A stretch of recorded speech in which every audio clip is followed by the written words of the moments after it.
everyone. This is the Street Scene Power Hour, and we are glad to have you here. My name is Greg Roten. We have hosts Larry Ward and other host Rick Guerrera. I don't know which is. This is number 31 today. Yeah, right? this is 31. I didn't know who to introduce first because, I try to swap them back and forth. And Go with the age first, okay? Okay, well, age first. Age before beauty. So age, if we go with age first, who's the oldest here? So Larry, I know I'm at the bottom of the barrel here. So we are pleased to have guests Shawn Piros from the Hollywood Knights. We welcome you here. And we have Larry Rabbit Smith. He is a motorcyclist, author, and just an all-around great guy. We're happy to have you here as well. You know what, Larry, we'll talk to Larry Ward first.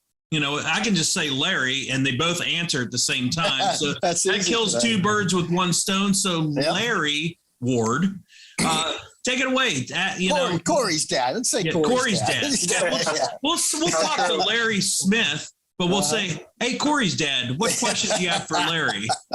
Well, I want to thank you very much. And first of all, I'd like to welcome to the show a good friend of mine, an author, a motorcyclist, a racer, and certainly an entrepreneur, Larry Rabbit Smith. Larry, welcome to the Power Hour, Street Scene Power Hour. Thank you. Welcome, Larry. Welcome. I'm 78. Oh, you're number one. Wait. 78. So let's go in order of age. Larry Ward, how old? Larry's a couple years older than me. 71. Oh, so you're at one. the end of this month. You're one. Yeah. And, I'd like to welcome to the show, Larry Smith, better known as Rabbit, a guy that I met several years ago, and he impressed me so much with the knowledge of motorcycling in the Valley that I asked him to be a regular contributor to the Two Wheel Power Hour Motorcycle Show. And Rabbit just did a fantastic job. But we're going to start off with, as we always do when we talk to motorcyclists that have lasted a long time and done a great many things. Rabbit, if you could tell us a little bit about how you got started in motorcycling.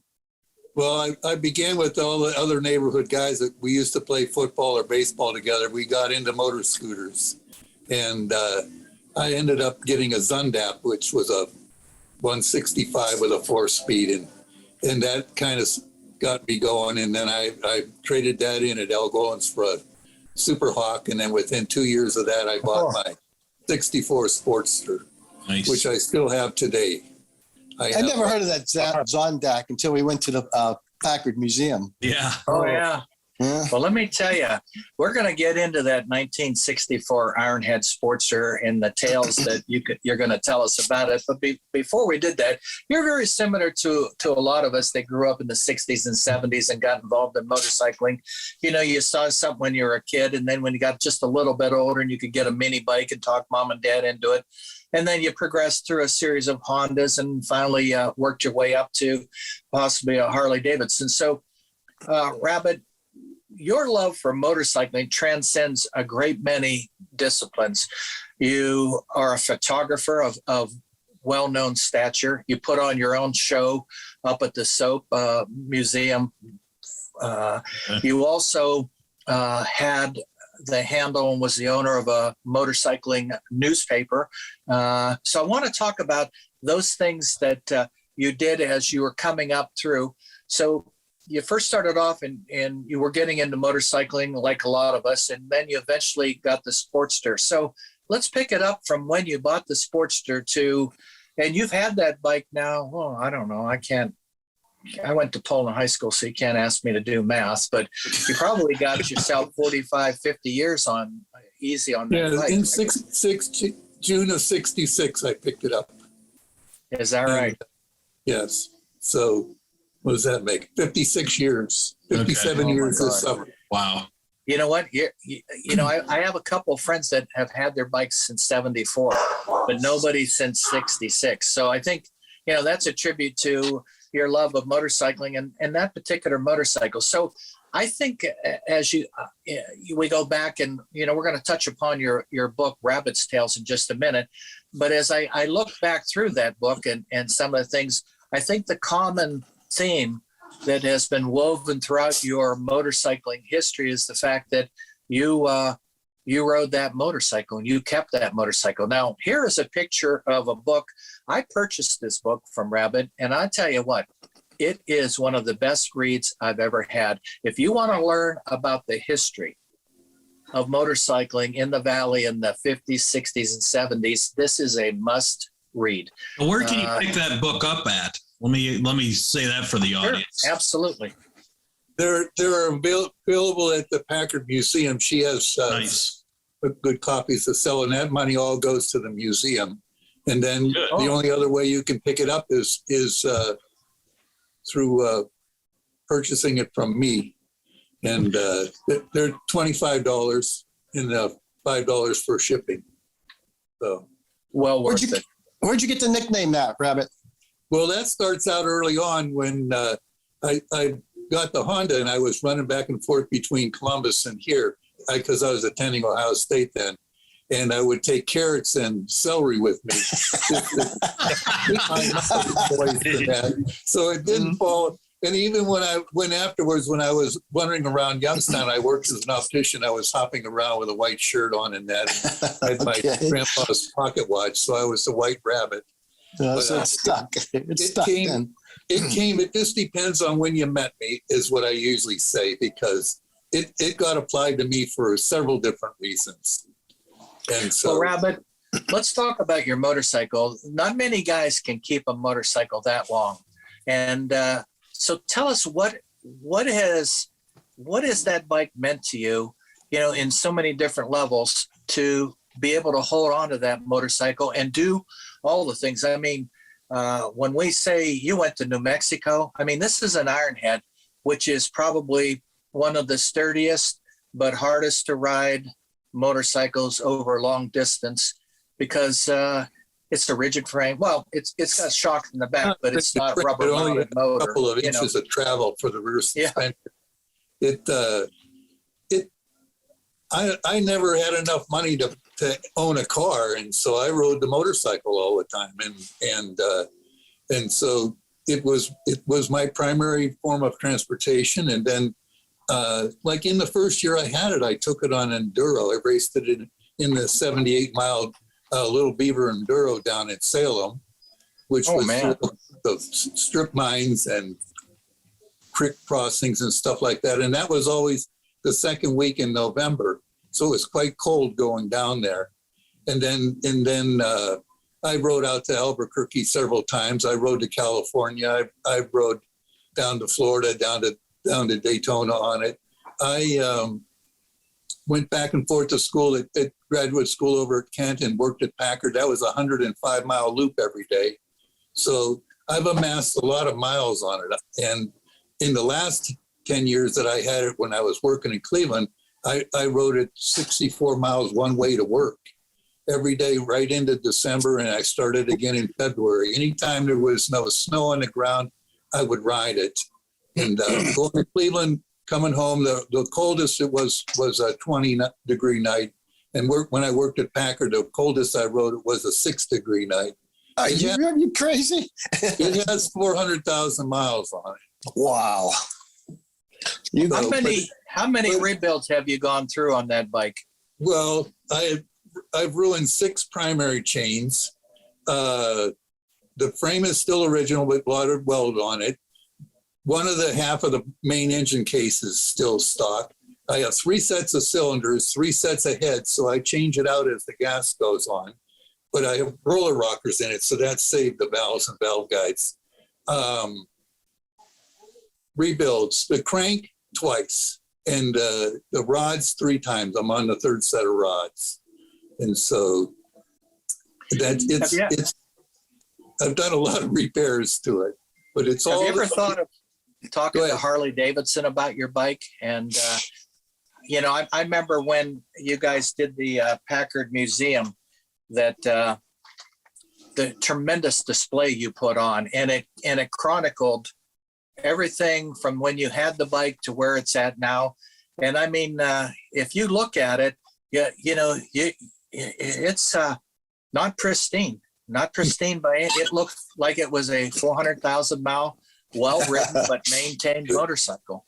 Those other members in the committee there, they don't hesitate about making fun of it to me. They'll point that out to me almost every time we have one of our meetings about the appearance of the bike. This is among the people who have, like Bruce Williams and the others who restore really, really nice vintage machines. And my piece is that it's only cleaned where I'm working on it, and it's only things. It has a newer disc brake front end, and it's 12 volt instead of 6 volt. Things like that that make it better on the street. I've done, and other than that, I just ride it. It's just absolutely. I did take it road racing for a while. I did hill climb it. I did run it in TT races. I played on it. We did a lot of off-road riding on it, but it is my transportation. Yeah, there I am fixing it.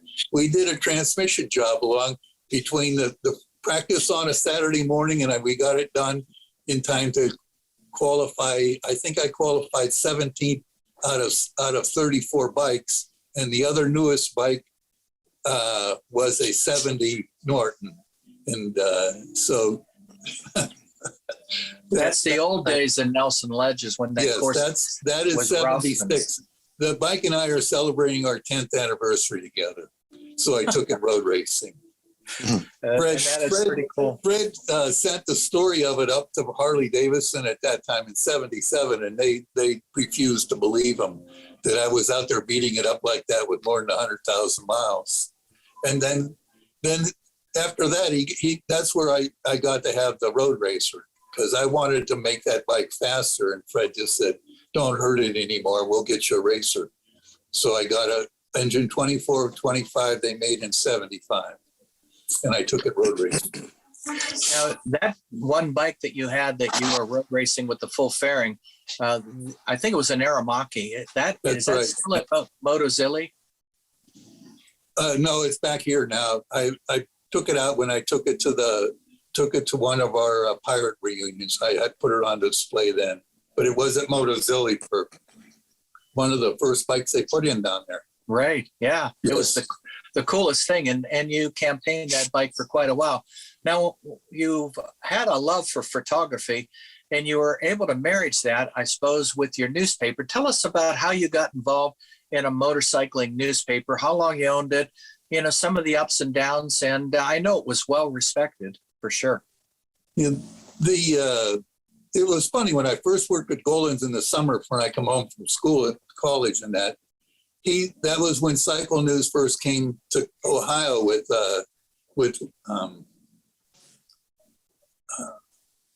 Ed Youngblood, down in Columbus. Yeah.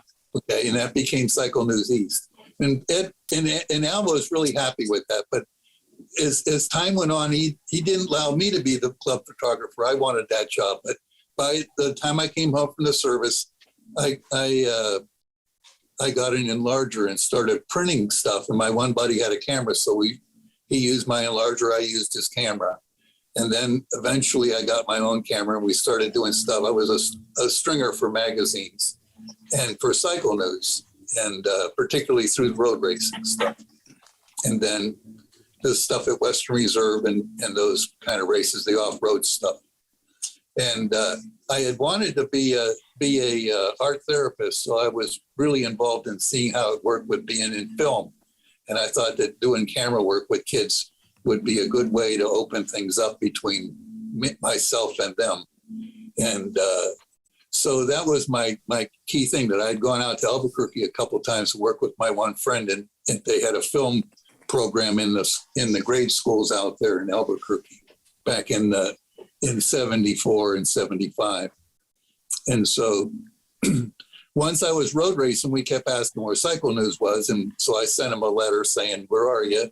And they sent a letter back on saying, "This is how you do it." And so after that, I got to do it until I just went, well, it's time to start one myself. So a friend of mine that I work with at Packer, we got a book from the library called All You Need to Know to Make It in the Newspaper Business. And having read that, we embarked on trying to go it that way. So Is that like a April- newspaper for dummies book, or Yeah, books? I agree. It was a little bit larger than that. I don't know if I have it right here. He still has it. From the what, Still has 60s it. or 70s? Yeah. No, he does. Oh, Okay. Everything you need to know to make it in the newspaper business. I'll So be darned. that was started on April 1st in 1981. And so we did it for Northeast Ohio. And we had, within talking to some of the advertisers, particularly Coca-Cola and General Motors, we had wanted to get some national ads. And they said, well, we were too small of an area for local bottlers, or too big an area, because we chose the 22 counties of the 88 counties of Ohio. And so we were too big for the local bottlers, but too small for national ads. But the Coca-Cola lady said, if you're a chain of independent newspapers, we'll go with you and we'll give you a color back page. And so we tried to develop at least, and I said, what makes a chain? And she said, 5 or more. So we contacted General Motors Truck, the GMC division, and they said, you get 5 or more newspapers together, we'll give you color spread in the center. Nice. So that's what we worked for. We got it to 3. And then as I wanted to branch out, I on 2 occasions had 2 friends that were going to take over the Northeast Ohio Motorcycle News.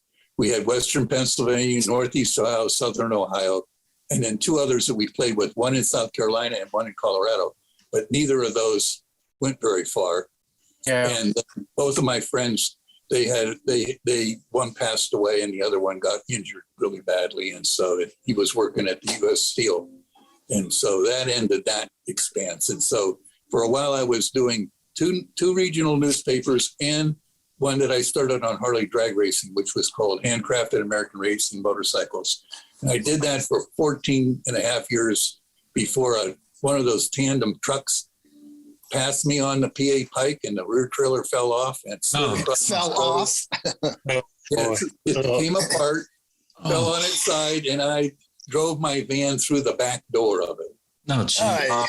Rounder came through, but you can see my face in the roof of my truck. Oh my gosh. You talk about a freak accident, huh? In the truck, and from the waist down, and it caused me to have a pretty good stutter. If you really get in my face, I'll go nuts on you. Let's talk about the Pirate Motorcycle Club, what the club is, from when it began to where it's at today, and your involvement in the club. And then we'll move to you being a photographer, and then we'll finish out with some question I have about the 60s and 70s. Okay. The Pirates started, Al Golan got the Indian dealership in Youngstown in 1931. And we have from evidence out of the Vindicator that sometime in 33, he was beginning to have street events. One of them was called the Turkey Run. And so we know paper-wise that we have the evidence of the Pirate Motorcycle Club starting in 37. Officially with the AMA on the paperwork. Before that, they had lost all of their records. So back then, instead of having hog groups, each dealership that was big enough had sponsored a club. And so like in Warren, they had the Buckaroos, in Youngstown, they had the Pirates. And so and in Salem, both of those clubs, the Salem Motorcycle Club and the Western Reserve, they were strictly on their own. They just generated money doing races and events, as well as from the membership dues. They were both AMA associates. So they began to do hill climbs, and in 34, we found evidence in the Vindicator of the hill on Salt Springs Road. Okay, sometimes they mention it as Meridian, but it's Salt Springs Road down in the valley there, where it goes up right-hand side of the truck stop. When you look over to the right, those power lines, you can see where kids are still playing on it.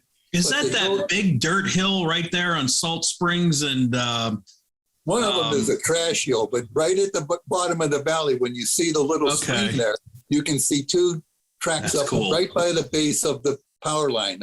The hill climb that the club used was just a little bit towards the road from there. Back then, that road did not go that way. It snaked down through there. So Right. Yes. one of the first reports is that Al Gold won it.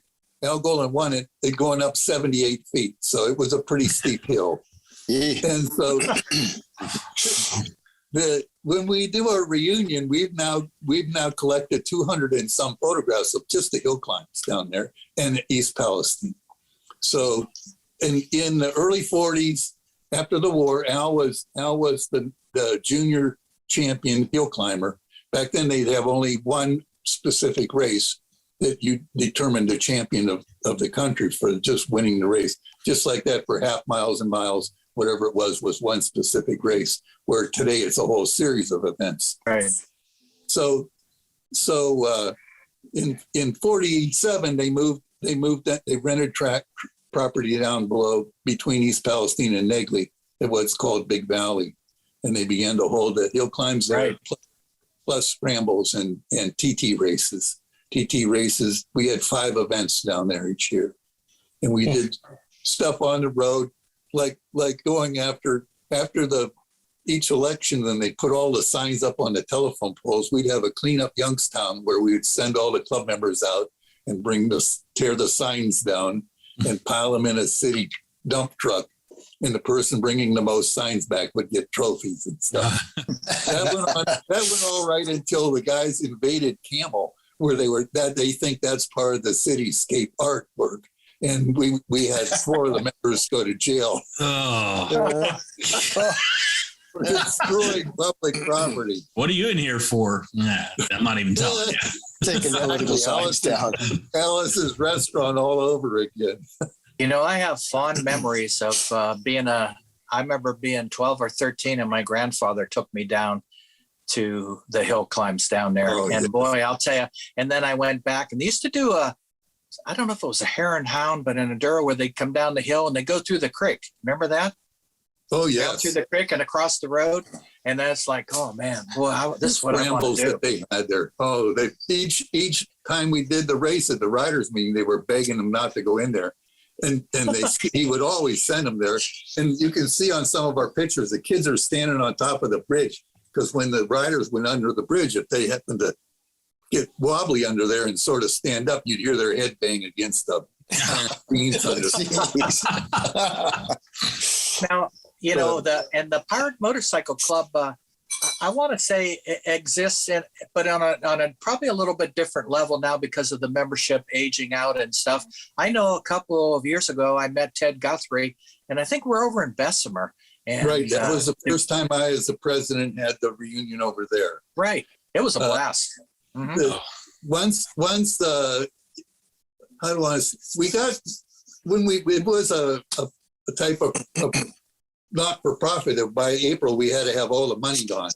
So when we first reconstituted ourselves in the middle 60s, that we had enough money to give ourselves a steak dinner at the Mayfie Club, you know, our wives and we bought ourselves jackets like you see on the cover of the magazine, those type of jackets. Yeah. Mm. Sure. And so we took part in parades and stuff like that. We wore little white shirts and ties, and we looked pretty nice in that. So there's our early jackets. Well, it would evolve by the time we got to the 69 and 70 that the hill climb was getting profitable enough for us that we would pay for those people who worked all 5 events to have a weekend at Daytona.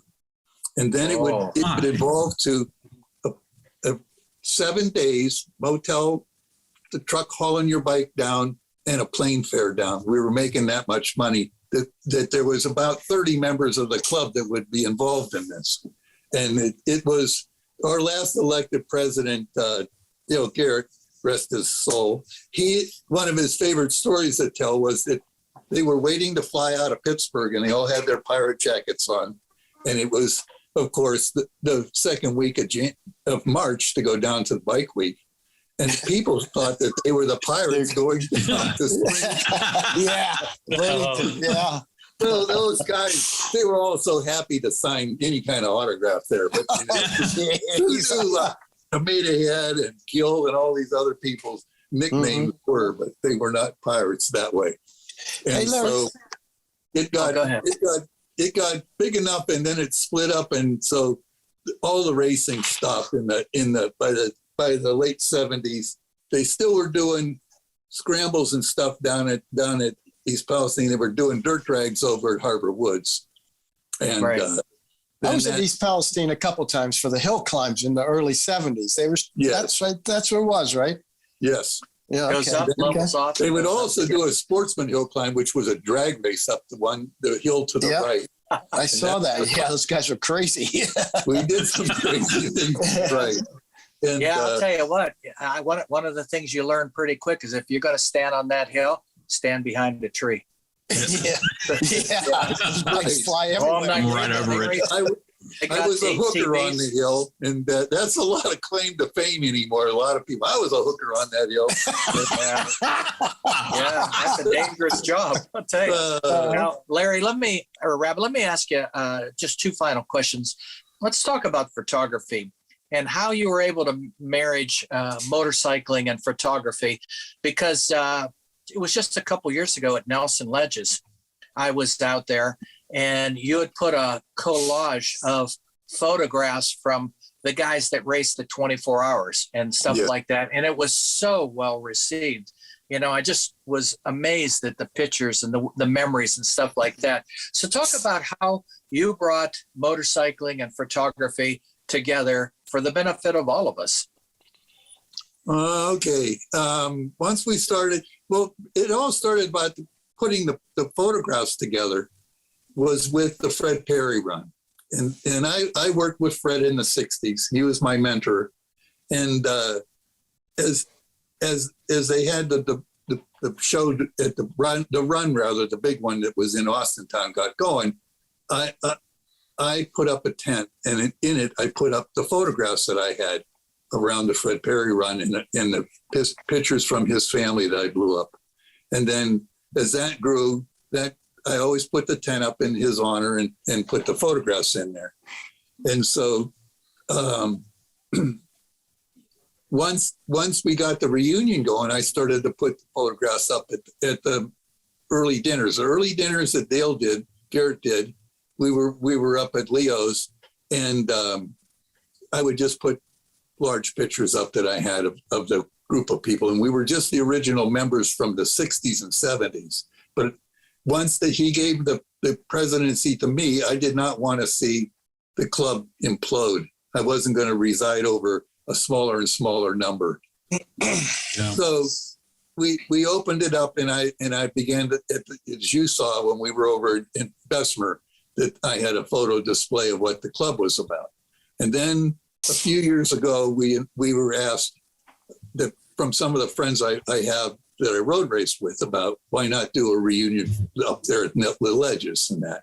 So I had just come out of the hospital with some heart condition and stuff. And so I got a hold of I think his name was Wong, the kid that was doing the track days, the practice days up there, and asked him if I could do it. And that was like in May. And then by July, we did and we did the display, and we had about $1 million worth of bikes in there. We had bikes in the European Grand Prix and some really rare motorcycles. And a little over 100 people showed up. And Wendell Swagan and that who'd Yamaha shop at the top of Market family across the road from Golan's. Al used to get always mad at me because I'd go over and talk to them about the road racing. Like, they really got me interested in that because both Bill Jackson and Wendell road raced. And so that went over really well. I really like doing that. But now my reunion, now we've moved down to the B&O station, and we've had 80 some people last year. And this coming year will be on the third weekend in August, which is a traditional time for the hill climb and the traditional time for the Fred Perry run.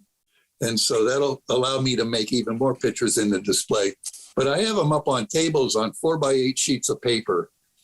They're plastic cardboard that are done like a pyramid. Right. And I put up 10 tables of photographs. So it's not a matter of how many are up, it's a matter of how many square feet. And so we will move into the Youngstown room upstairs with all pictures this coming year. And we hope to have well over 100 people in attendance. Nice. I just We'll mailed get out. you. Yeah, we're going to get you back on to make sure we promote that. And then closing out, Rabbit, when you look at motorcycling now, and I kind of laugh in some ways that it's much better, but in some ways it's not really much better. When you and I were coming up through the ranks, Rabbit, we kick-started our bikes. We probably had to have enough tools, Loctite, safety wire. I mean, if we were going to go somewhere, and I mean somewhere several hundred miles, we had to prepare. Nowadays, all you got to do is throw a couple of shirts in a backpack or on a bag, start the bike up, and you can be pretty confident that bike's going to go, even if you need to go coast to coast. And so sometimes, the lure of the road, the wind, all that, it's all a common thread for all of us. But sometimes I wonder, and see if you agree, that there's a little bit of magic that's kind of gone from our era of when we grew up. And some like to say the golden era of motorcycling. What do you say? I agree. And one of the things the pandemic did was clear the roads for us. So I thought I was back in the 60s again. Yeah. And I was really enjoying that. It just was. I'll be going on a ride this June. I'll be going out to Humboldt, Iowa on my old bike to do a reunion of drag racers out there. On the Sporty? Okay. Yep. I'll be darned. Yes, we got it running last year really well, except that I kept forgetting to tighten things up. So my helper has told me that he won't work with me anymore unless I make a log of where I last was at, because I forget. And we took it down the street. It was running so good, and I really beat on it. And when I came home, oil was all over because I forgot to tighten up the nuts on the oil feed lines. So he was going, no more. You have to keep a log on what you last were at, so we don't have this happen again. So, all right, Rabbit, I'm going to ask you to stand by because we got another guest we're going to get to, and then I'm going to hang around, Greg. And all right, I'm looking forward to hearing about the Hollywood Nights. Certainly remember the film Hollywood Nights. That was one of the best ever. Well, real quick, I want to say, Larry Rabbit. Once again, where can people get that book? Because it's full of stories, and we want to get that word out there. Once again, how can people get your book? Okay, a check will do, and you can mail it to Larry Smith, 9716 North Lima Road, Poland, Ohio, 44514. And I'll mail it out for $5 more, and I'll autograph it. And you said they're at the Packet Museum also. Yes. Okay. Yes. Great. Sean. Hey Larry, how many sets of tires did you go through on that bike? You said everything else. When I was working in Cleveland, I was a year. Back then, though, the tires, look, they started out on these things called grasshoppers. They were Goodyear tires, and they were this chevron. And if you got on it hard around the corner, it drifted through the corner, leaving two distinct marks behind you. So they were literally 3,000 miles really around the corner. And so but it left it so if you got off the road and in the ditch, you could still ride it out. It was like the new tires that don't like grass or gravel at all. The Sportster basically was a flat track bike to start with, so it didn't mind running around in the dirt. So the new tires are nice. I found the Michelin, those Pilot 3s and Pilot 4s will be the best thing I've had on a bike. I now have a FZ Yamaha that I ride a lot, so I'm spoiled. Yeah. But I have three Harleys counting the Road Racer and two Sportsters. All right. Middle 80s Sportster, we call it Hot Rod because we made it into a square motor, and it held the national record in the HDRA for 4 years. In the 8 mile and the quarter mile. And pretty good. We campaigned up and down the East Coast 2 years and won $5,000 with it, winning back the money that we put into the bike. So I drive that on the street. That helps. Hey, Sean, Shawn Piros is with the Hollywood Nights. and we're happy to have you as a guest also. Larry, both Larrys hang around and, ask questions, but join in. Mm-hmm. Yep. Shawn, tell us a little bit about the Hollywood Nights. Well, first off, I want to say, how do I follow up the rabbit? That's a tough one. There's some stories there. Oh yeah, he's got about 40 years on you too. Yeah. Seniority Your day's coming there, Shawn. Yeah. As you can see, we're getting there, Yeah. Oh yeah. We all got it. So, the Hollywood Nights, we've been around since 2002. It just started with a bunch of guys getting together, riding up and down the strip, looking for people to hang out with. And once so many people got together, they decided, hey, you know what? We should really just form a club officially and be a group. So way back then, this is prior to me, they created Hollywood Nights, and it was based off of the movie, of course, that everybody loves. So as the club grew, it grew really fast in the infant stages to where it was up over 120 members at one point. Wow. And then it just over the years, it could just kind of dwindle a little bit. The presidency changed, and so it got down to maybe in the 20s, roughly, before I joined. I joined in 2010. Okay. So in about 14, the old president and I, we were in discussion, and he's like, "Hey, you know what? You showed so much interest, and how would you like taking over?" And I said, "I'd love it," and just kind of rolled from there. And we're up near 70 members. Oh, good. Oh, great. And so we were having you a hot rod club? Basically, hot rods. Yeah, well, we have a good mixture of between, we're gonna say, show car people and race car people. Okay. So it's a good mix. So we throughout the years we do car shows or track rental events like at the local raceway of Quaker City Raceway. We've done them. So last year we kind of decided to do a car show. And in honor of, everybody that's happened with Lordstown, we said, you know what, why don't we have it at the Lordstown Local 1112 facility? So we approached them, and we have a lot of members that were UAW 1112 retirees or 1714 retirees, or people that when the plant shut down, people hung around there, or some people got transferred. Like me, we took a transfer, me and my wife, but we ended up taking a buyout and coming back home. Just couldn't leave family.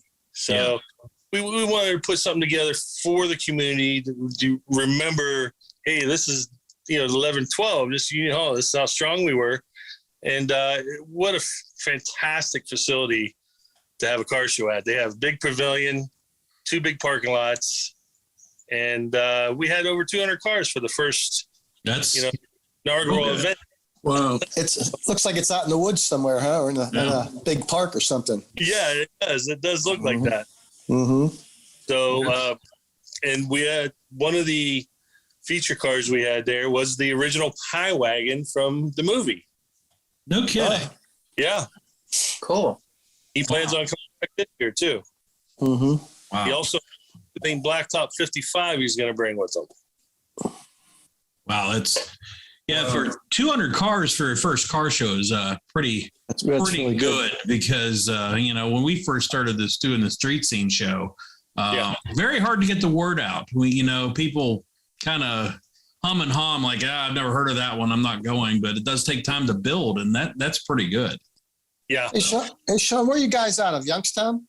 We're going to say the Mahoning Valley. Yeah. Mahoning Valley, okay.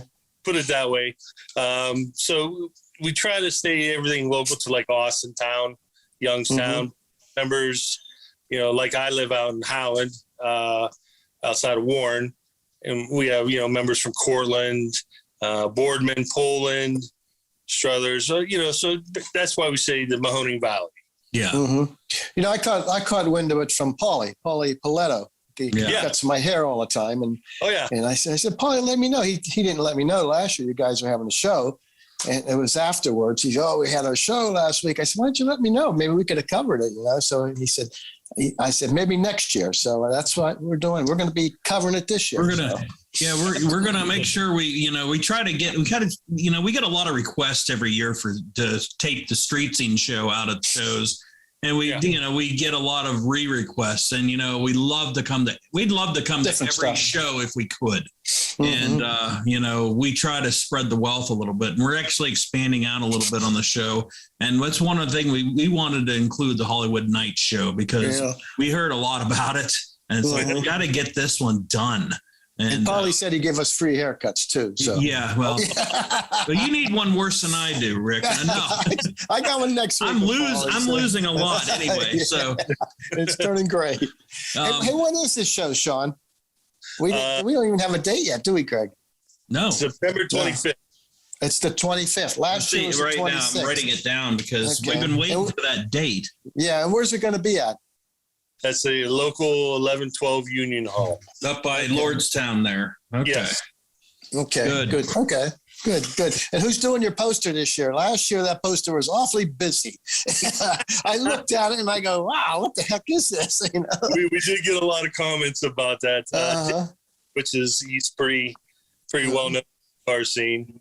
He did the artwork for us. And he said he wasn't going to do it again this year, though, as far as anybody is concerned.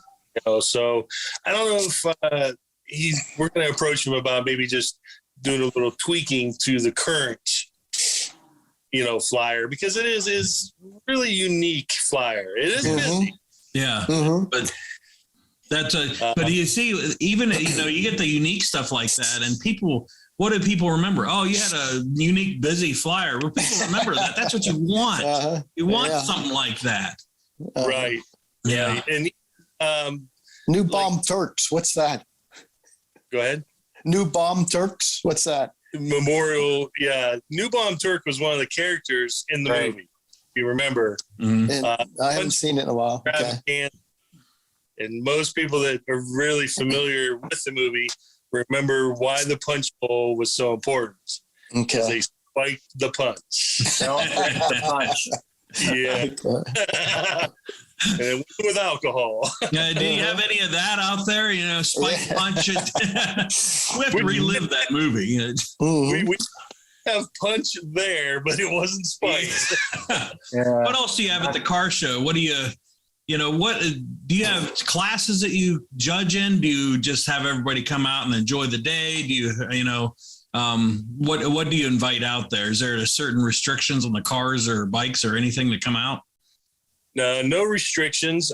We do our trophies a little different. I hand make the trophies out of car parts. Nice. We have I think we had 7 trophies last year. I can't remember if I did 5 or 7. But we do them kind of different than everybody else, where you have we'll say early 1st gen Camaro, 2nd gen Camaro, 3rd, in different classes like that. We went with best paint. Yeah. Best interior, kids choice. Mm-hmm. Choice. That's always a fun one. Yeah. Yeah. So we really like doing things a little different. And we got a lot of positive feedback about that too. Yeah. It wasn't standard run of the mill car show. And, people just love coming out of the sun and under the pavilion. And that's where we had all of our Chinese auction stuff. Mm-hmm. A lot of stuff donated from club members and a lot of stuff that we went out and solicited, for donations.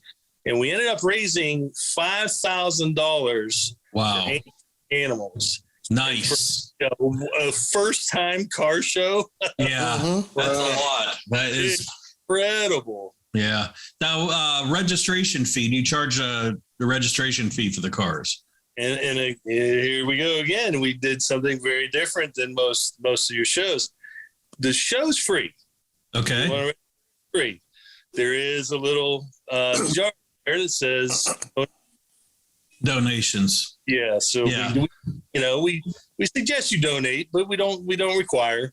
And most everybody did. Yeah. That's one thing about our show that, we've experienced, and how something that hasn't changed all these years was, all our money at the show goes to, now the American Heart Association, but usually we charge $10 again. But people are, here's 20, just keep it, keep it. And, we get more and just people giving more to that suggested registration cost. And, it's so nice just to take that money and just give it to a nice organization. So absolutely. Are you guys, are you a younger club? What's that? Are you a younger club? Like a younger, how old are you guys? Age-wise of people. The club, age-wise. The club I'm in, like we're all like 70s, 80s. Rick, what's horrible is when Rick's one of the youngest members of the club. Rick, you're ancient, right? I'll be 69 here in like 2 months, and I'm one of the youngest guys in our club, the Shenango Valley Antique Automobile Club, and that's why I asked that. It's like, well, it's a great mix of people. We have all from the 20s all the way up into their 70s. No kidding. Mm-hmm. I got a question that this goes to every car enthusiast out there. We've all talked about getting our kids. We've got to get the younger generation involved in this, because if they don't, we're dead. We're not going to have anything there. Everything is going to be junk. Yep. But, we try to get the kids involved. You got kids in the 20s. How did you get them involved in the club? A lot of these guys they see us out. Okay. Cruising around together, Fridays, Saturday nights. We usually try to meet up either in Austin town or in Niles, one of the two. And just people driving by. No kidding. By a parking lot, and they'll see all of us hanging out. We all wear our gear. Yeah. And it draws them in. Just, we laugh and, joke around quite a bit. Yeah. That's cool because, even though the generations have changed, the way it seems like, at least when I grew up, the way the car communities hang out together has not changed. I mean, we used to hang out in the parking lots, and that's how we got in the clubs and that. And that's what, at least, my son's involved in the cars too, but he's a car, he's the younger, he's 20. So he's involved in those, but they're hanging out at the same spots, the sheets and the, in the parking lots. So, got to get them involved. When I grew up, it was McDonald's in A&W. Oh, yeah. Yeah, A&W, yeah.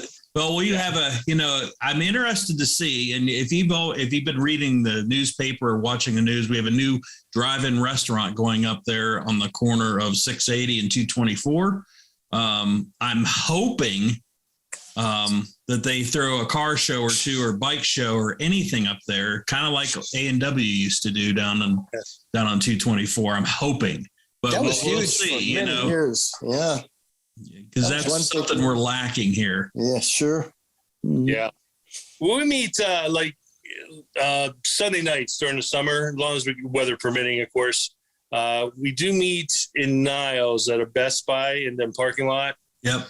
And, like one time, Paulie actually, he brought his trailer down and brought out his grill. Oh, there you go. Chicken and burgers and we had well over 75 cars just show up. Wow. You probably smelled the burgers coming. Somebody's cooking out. I'm going to follow that. Yeah. And there were spectators just driving by, stopping and parking and going up and down. It was just kind of an unofficial meet, but it actually turned into a really big thing. That's neat. Yeah, loved it. But most of the time, that was kind of out of the ordinary. But most of the time, you'll have our group. We sit around. There's usually 10, 15 of us. But you do see another group, the same parking lot, say a few aisles over, which are the tour clubs, younger guys. Yeah. but we still walk back and forth. You still admire cars. Our club is American made rear wheel drive. Yeah. So, but we do intertwine with the other club. All right, I gotta say, you got to get those foreign cars in there too, buddy. Really? I had some serious stress about when I was in a club, and they kicked me out for buying a Volkswagen because I had American cars, and they kicked me out of the club because I bought a Volkswagen. I would kick you out too. Heck. Yeah. I would kick you out. You like being a host of this show, Rick?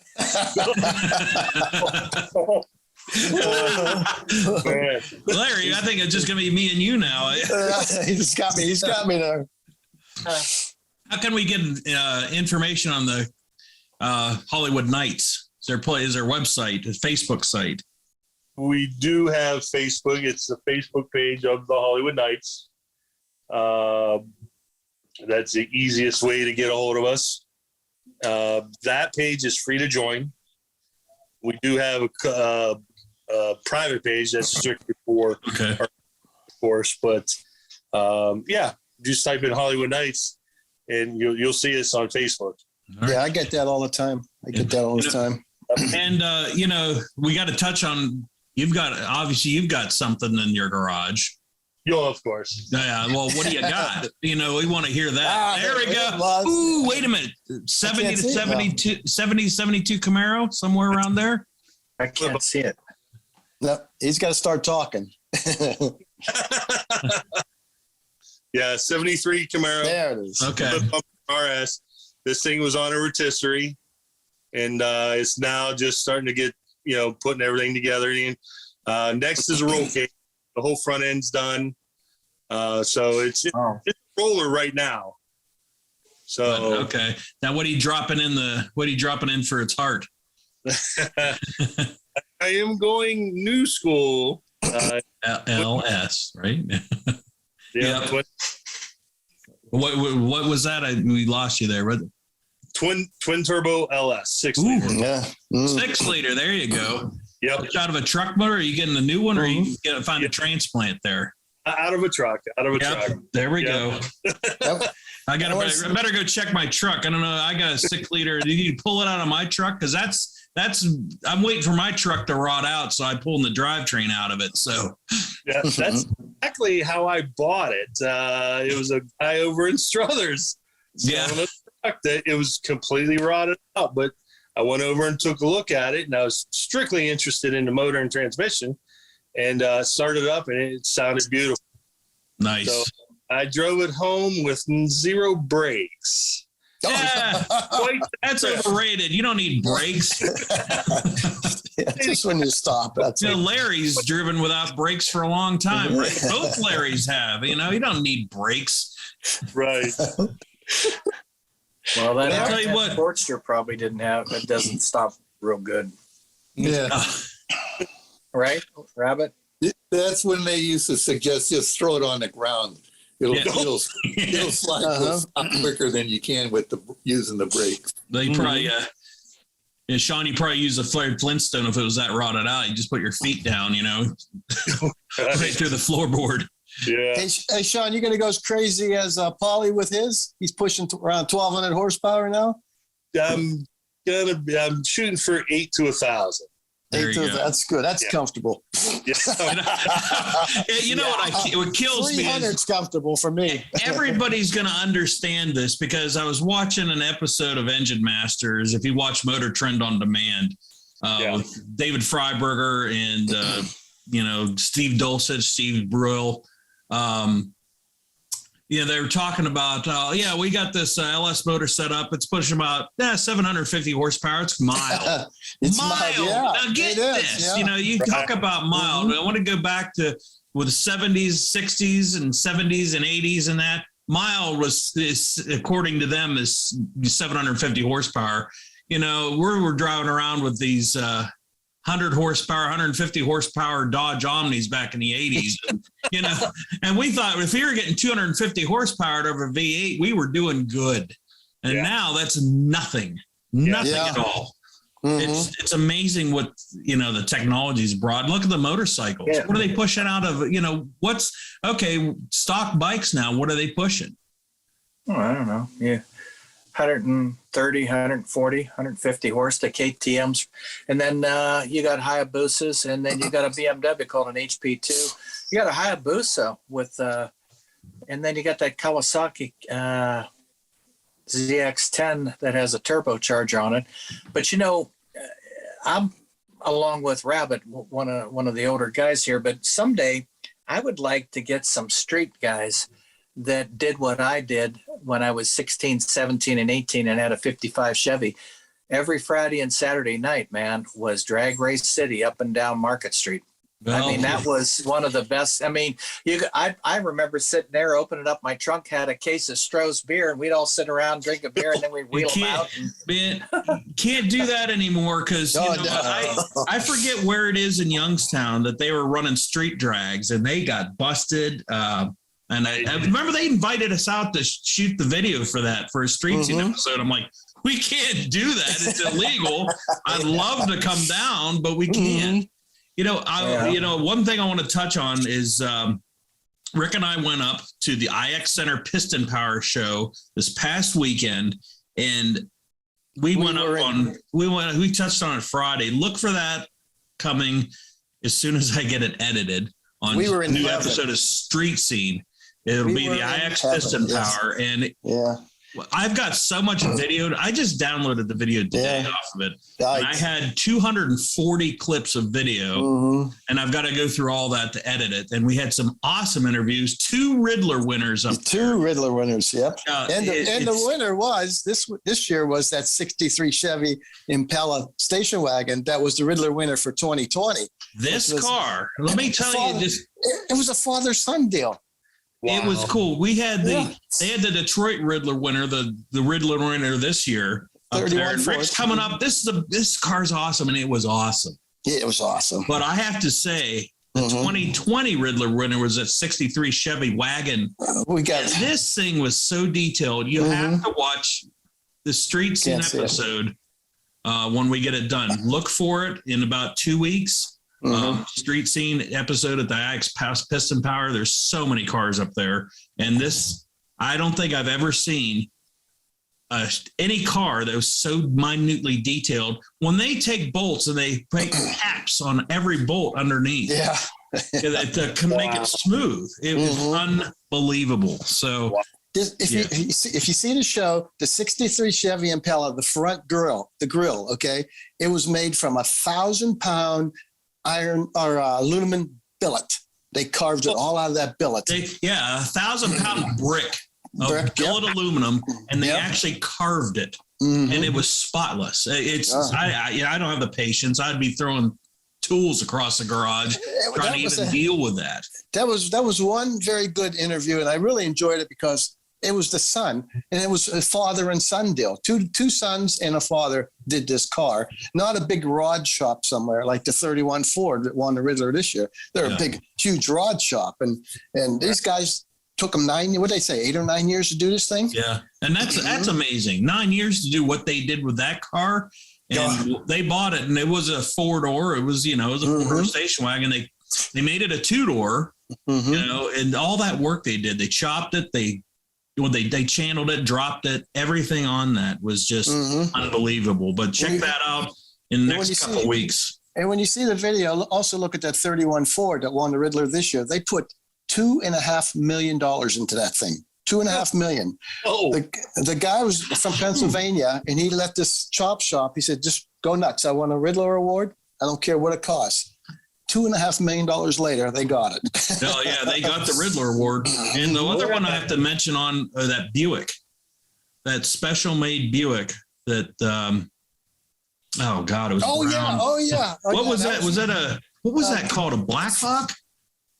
I can't remember the name. I can't remember, but anyway, check out the Street Scene episode in a couple of weeks. And we interviewed the guy from Wrenched also. Wrenched. The Wrenched, the episode, Motor Trend on Demand. The show Wrenched, we interviewed one of the hosts up there. He had incredible ride up there also. And and the farm truck. And the farm truck from Street Outlaws. He was up there. So we had that, the video of the truck. I wasn't familiar with it, but Greg tuned me in up on it. You see this thing, if you watch Street Outlaws, and he had the farm truck when they first built it. He was lining up people, and they're like, "What is that?" And he's just he's laying the wheels up off the ground, and it's gone. So it's just amazing. Yeah. We're gonna wrap up the show. We want to thank. Can I make one point? Yep, go ahead. Years ago, basically our success among the motorcycle clubs was mutually assured success, and we would have a meeting together in which we'd sit down and when do we want to have our events. And each promised each other that we would go to their events. So that would be really nice to see the car people sit down, put a schedule together, and do a series of car shows or events together like that. You hear that, Shawn? Yeah. Well, you know what? I'm going to tell you, we got the Street Scene Car and Custom Bike Show coming up in July, and it's a car and bike show, and we want the bikes out there because we started off real slow, but we're getting more bikes out there. We got more trophies this year. And guess who's our judge for that show normally? Larry. Corey's dad. We got the best judge in the world for that one. I hope he comes back this year. Yeah, we had about 3 dozen bikes out there last year. When in July? My granddaughter helped me last year. Yeah. Well, it's July 24th, and then we have a rain date of August 14th, and it's at Austintown Park. And that was the best move we ever made. We loved having it at Chili's, and the blacktop was so hot. No, we want the grass. But the grass was really nice. Much like the wings and wheels. Don't even get me started on that show because I'll sit there and compliment it up and down and up and down. I love that show. That was one of my favorite episodes we ever shot. Hey, real quick here. And next week, Greg and I are going to go hit Don Snyder's collection down in New Middletown. Yep, we've been there twice. Yep. So look forward to that one. And we've also got Don Snyder has some new cars in there that we're going to shoot because we've been there twice before. We've gotten the Thunderbolts, we've gotten the lightweight race Ford Racers, we've got some new ones, and we're going to go to his son, Don Snyder Jr.'s. He's got a collection in there, and there's some real nice cars. We're going to head over across the street from Doc Snyder's into his son's, and it's really. We're in car heaven. I know. Yeah, that's a whole day for us. The IX Center, now Don Snyder's. Come on, Greg. It doesn't get much better than that. No, it doesn't. So look for that one coming up. Thank you to Larry Rabbit Smith for joining us. Thanks, guys. Shawn Piros from the Hollywood Knights. Thanks, Shawn. My name's Greg Roten. That mug on there is Larry Ward, and the other mug is Rick Guerrero. Rick Guerrero. Hey, and we'll see you down the road.